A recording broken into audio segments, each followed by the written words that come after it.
He was the lead developer and designer for the game Fallout, and he also worked on Outer Worlds.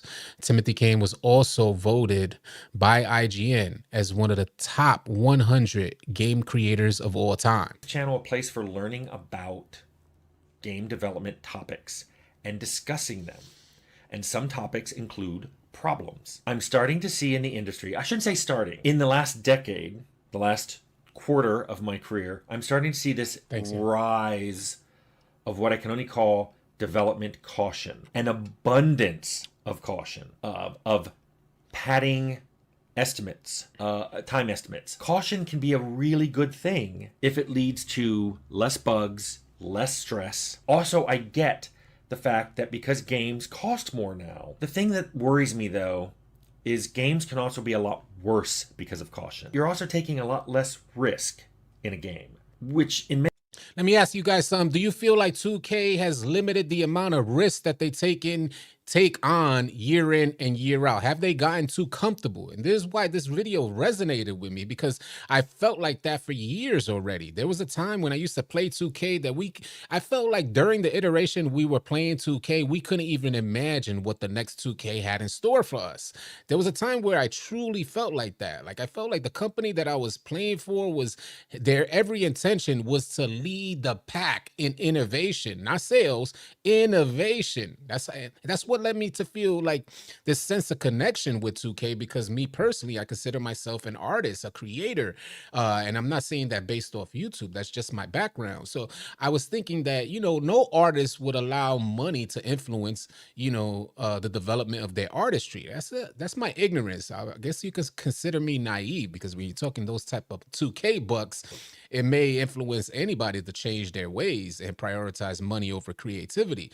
But for some strange reason, for years playing 2K, I felt like ain't no way. 2K is always going to be innovative. But over the last, say, 5 years, not so much, man. That seems like a more new age or new wave of developers who are coming onto the scene, prioritizing money-making schemes behind microtransactions to develop the game. It's intrusive and is affecting gameplay development and is affecting my experience as a gamer. The thing that worries me though is games can also be a lot worse because of caution. You're also taking a lot less risk in a game, which in many games I think give them less charm. But things have changed. Games have gone from being an expression of an idea of like artwork from a particular person or group of people into a corporate driven money seeking instrument.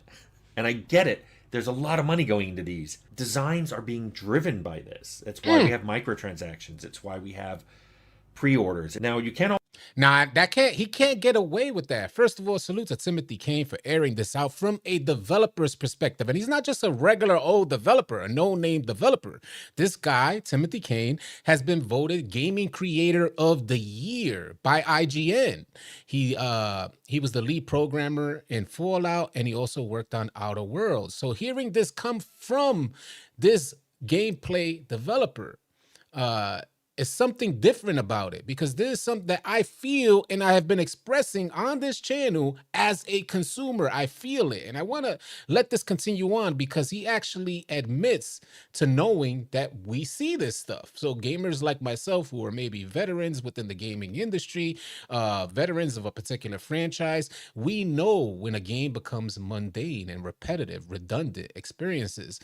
We sense this. We sense the lack of passion, and we're going to let him continue. Can't blame the publishers or the developers for this. If people didn't pay for it, they wouldn't do it. Do y'all hear that? If you didn't pay for those microtransactions, developers wouldn't do it. Keep that in mind. I understand microtransactions allow for a certain level of convenience during your gameplay, but keep in mind how it influences developers to incorporate this whole system into their gameplay designs. I need you guys to keep that in mind. We're going to keep this thing going. It's why I want to double down on this. I've always thought the indie space is a lot richer in ideas, but they're much richer in ideas because they have less caution and take a lot more risk. And unfortunately, what I see then is AAAs that dip into indie games for features and ideas. By the way, it's not just publishers and developers that I see all this caution with.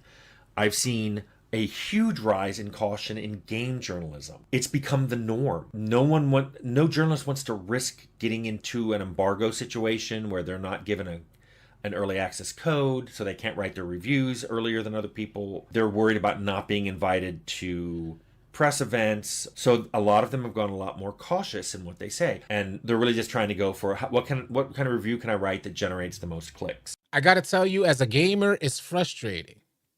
You want honest feedback from people you think that are just like you. But unfortunately, there's so much money to be made on YouTube. So creators who offer game journalism, reviews, and things like that end up operating very similar to these gameplay developers. Some of the games in recent years that we have seen lackluster and empty inside. And what ends up happening is I end up spending $60 to $70 as a player just watching YouTube videos, trying to get honest feedback from gaming journalists, people who offer reviews and stuff like this. And I feel like they have failed me, point blank, period. I go out there, I've been on the search for new games. I tried a ton of new games, spending my money, trying to find a different experience. And these games haven't even lasted. The games that are rated so high, the games that are reviewed so well, haven't lasted 24 hours on my system. So there's an argument within the gaming industry from other gamers out there that say, well, you got to play at least 20 to 25 hours. Some games even say you got to play 50 hours or more. Imagine for a second that it's no longer the developer's job to pique my interest in their project. That 50 hours later is when I'm supposed to start enjoying myself. Impossible. There's no way that gameplay development is made in this way. It actually is done in this way. They're expecting the gamers to continue on playing a game that's unenjoyable until they're 50 hours in, and then start seeing the gameplay development or innovation evolve or roll out right in front of you. And I'm like, no way, Coachy, something's wrong about this. Ain't no way that I'm supposed to invest that much of my time to figure out if the developer actually respects my time. Impossible. And it's no going down no more, man. It's not our job, it's not our responsibility to find interest or seek out interest in a product that we're paying $60 to $70 for. If it was $10, if it was $5, maybe I'd understand. But we're talking about $50, $60, $70. No, man. Your job is to entertain me, maintain your responsibility, and I'll maintain my responsibility as a consumer to enjoy your product. I'm going to keep this thing going. I guess this worries me because if I see this everywhere, if I Exactly. see this in Full-time publishers job. and developers and now new people entering the industry, they don't have this passion anymore. I want to tell people, just go and make it. Make what you want. You can always go back and change it. Or if you make something and it turns out not to be good at all and unsalvageable, throw it away. To get to some really good idea is a lot better than just being so cautious that you basically creep up to a very mundane game that doesn't show any kind of passion in its development. Woo! Is that 2K or not? Holla at me, man. I think all of us, man, it makes my hair stand up because I used to feel that passion. I've been playing 2K since the very first iteration ever released on Dreamcast, and we used to see and feel that passion coming from the development team. There was something about the energy when you pop that game into your system where it was like, wow, they're like so far ahead of the competition, so far ahead of anything we've seen out there. Now, seems like they're walking side by side with everything else that we're seeing. How does a company get so cautious with the development to the point that it becomes mundane, and you can sense as a player that the development team is lacking passion? Now, where is the root? What is the root cause behind that lack of passion? I imagine is big business coming in and intrusively infiltrating the business side into gameplay development. When I was younger, it was about graffiti. That led to graphic design. That then led to photography. And all of these things under my belt ended up helping me become a better content creator. And what I'm saying here, if I had someone in my ear during my content creation, and if you guys have any understanding of like a creative mind, when you're in that creative state, you don't want nobody even influencing you. You watch, like, you become the gatekeeper to your mind. And hear me out here, maybe some of you guys could resonate.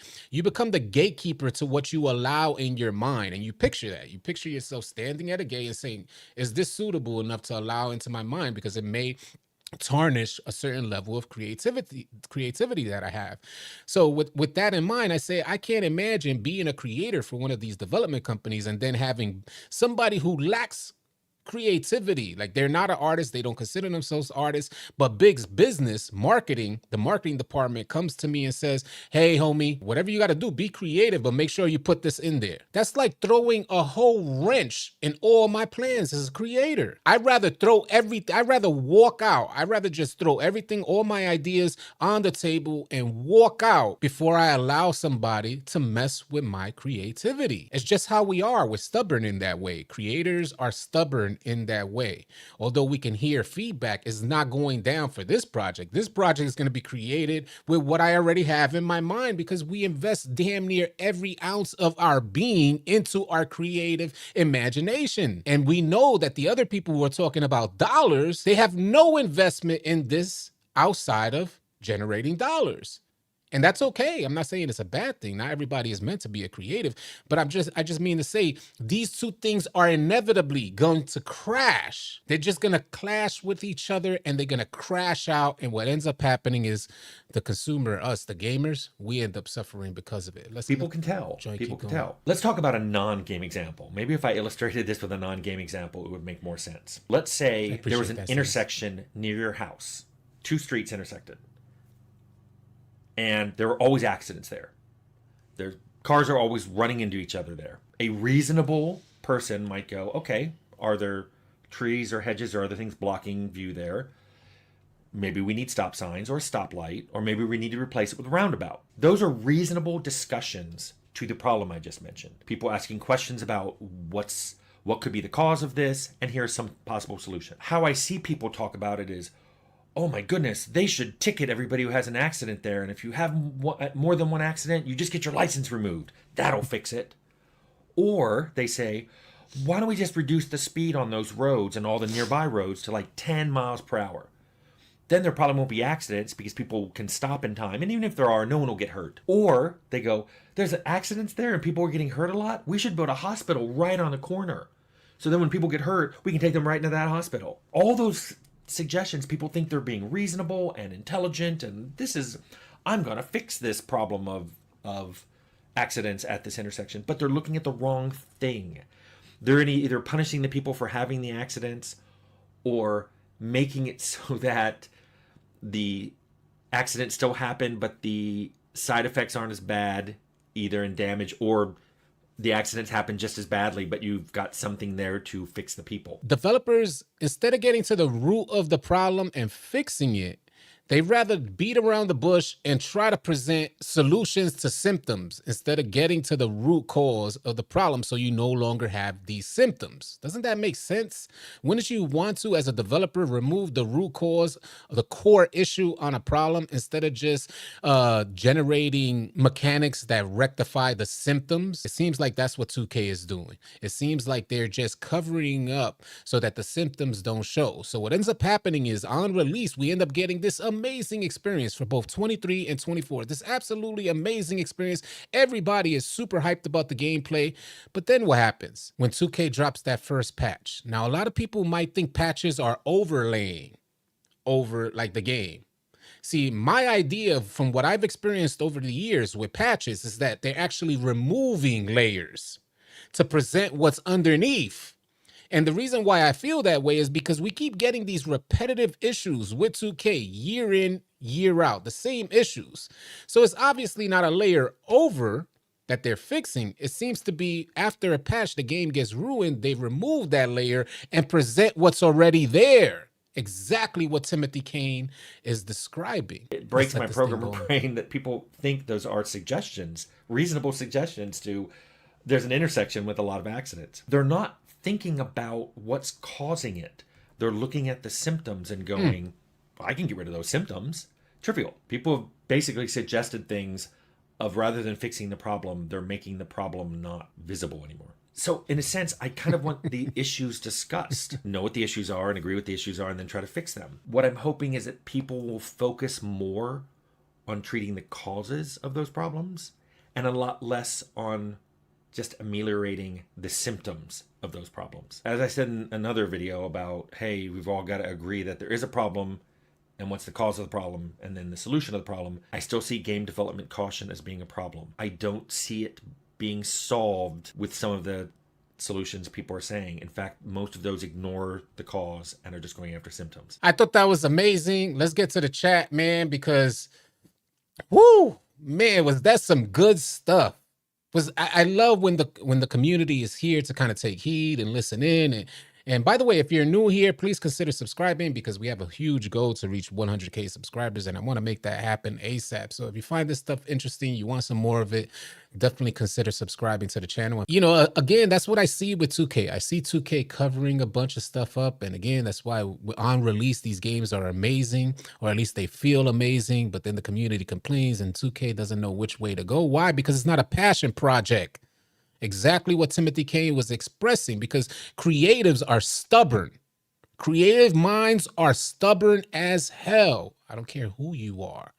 If you consider yourself an artist, you're going to be stubborn when you're creating your art.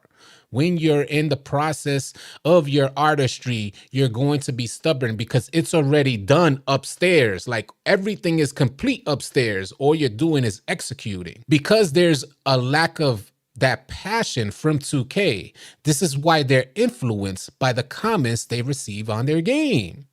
And that influence then in turn leads to a patch. If they were confident, that means they would have given their all. If they were passionate about their artistry, passionate about their creativity, they would have given their all to that product, to that project. And then when it comes to someone leaving a comment, it'd be easily resolved, because you see, while you're in your passion, during the creative process, you're covering all these aspects. That's how creative minds work.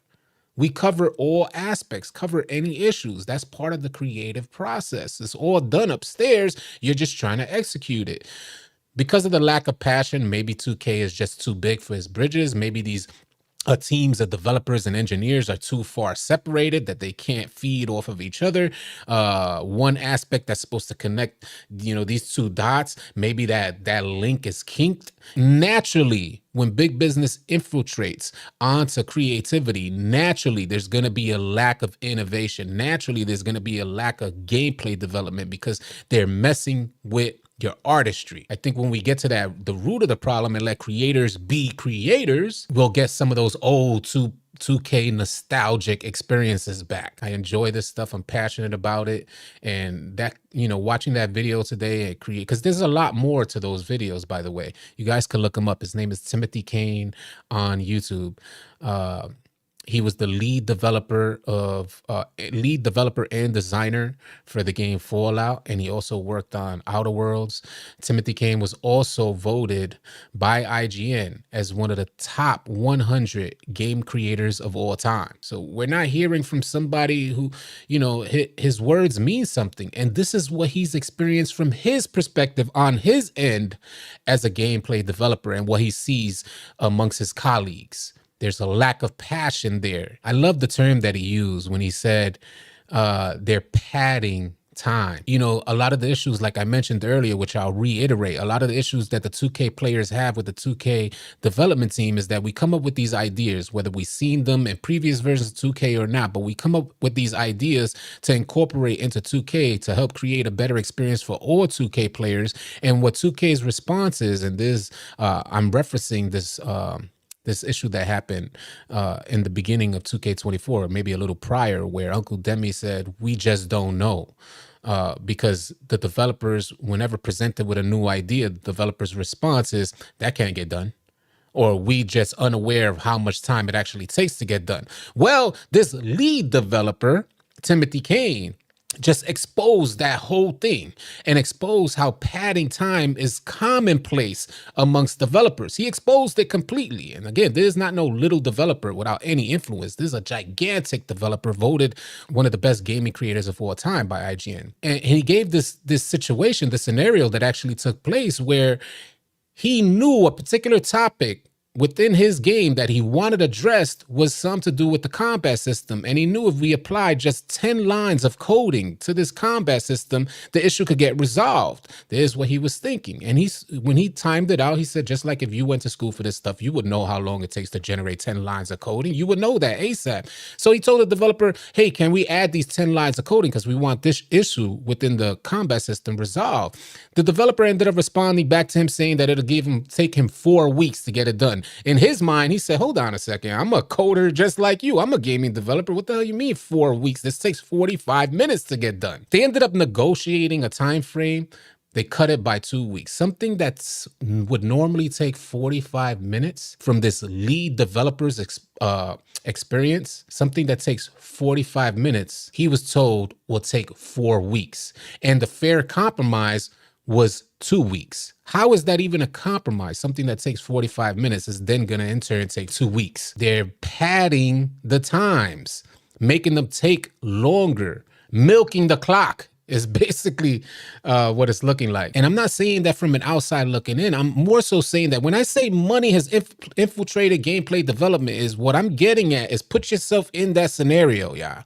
You are the creator. You are the artist. You have your vision in your mind. Now you need to execute. You went to school in order to learn how to execute that vision, right? Hear me out here. So when you go to execute the vision that you already have in your mind as a creator, you end up finding out that somebody from a different team who has no involvement with the creation on this project comes to you and says, hold on, make sure you add this in there. Make sure you find a way to persuade the gamer to generate a microtransaction. There's studies on this stuff, yeah. This just doesn't happen. It's just not like some random guy comes and says, here, add this in there so they have an opportunity to buy them. No, there's a process. So when I say that it's infiltrating gameplay development, they have to say, when the marketing dude comes and says, well, put this in there, they have to find a seamless way so it doesn't seem intrusive to the gamer like myself. It's not just a pop-up on your screen saying, here, buy this here. You get what I mean to say? In gameplay. So imagine as an artist, you already have this in your mind, and then somebody comes and throws a wrench in all your plans, and now, because they don't understand gameplay development, now you got to find a way to incorporate this into your artistry. You have to like weave it in there because it can't just be placed. It's not like a drag and drop. You have to weave it into your artistry. That will corrupt anybody's imagination. That will corrupt anybody's creativity. And then in turn, you would have resentment for what you're doing because it is not what you set out to do as a creative. You would then in turn have resentment. The only alleviation from that is the fun, like the funds that you get. I don't know if you guys know this, but it's been said and it's well known that these 2K devs work tremendous amounts of hours. So you put into this equation a lack of sleep, overwork. Now, from the consumer, think of the product you finna receive on our end. Like what product we finna get on our end?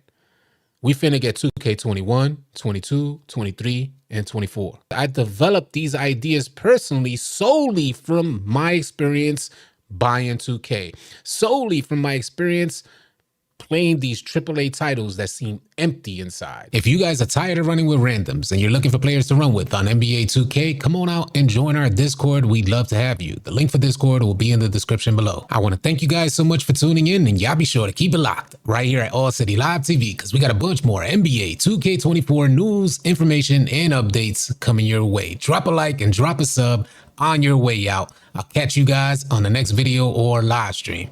Easy, y'all.